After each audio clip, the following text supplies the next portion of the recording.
This video response is going to go out to Survival on a Budget Made Easy, and that's because you uploaded a video entitled Replacing a Doorknob and Lock.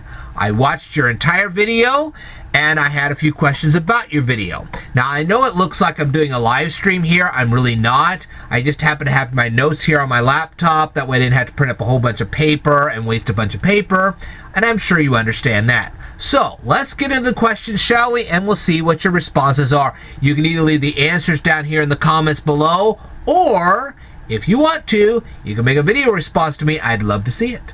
Alrighty. Here it comes. How thick is the door that you're replacing the knob? Okay. What type of metal would you recommend a doorknob be made out of? Okay.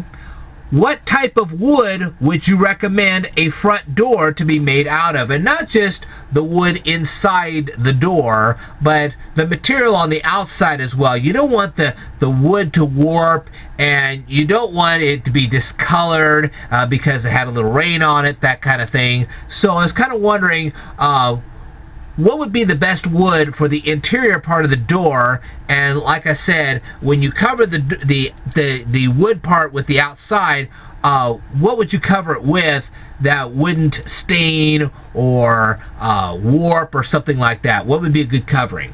Okay, because when you actually started replacing that doorknob, I saw that the wood was on the inside of the door, and then there was this covering on the outside that made it look aesthetically pleasing. That's why I'm asking. Okay. What makes the new lock more sturdy? And how long were the screws? Alright, feel free to leave, like I said, you can leave the answers down here in the comments below, or do a video response to me. I'd love to see exactly what you have to say.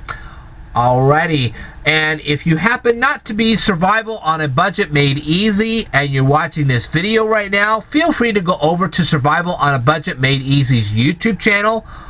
Watch his videos, rate his videos, comment on his videos, subscribe to his channel if you'd like, and more importantly, tell him that the Speed Learner sent you. Alright, I will tell you more in a future video, so I'd like for you to stay tuned.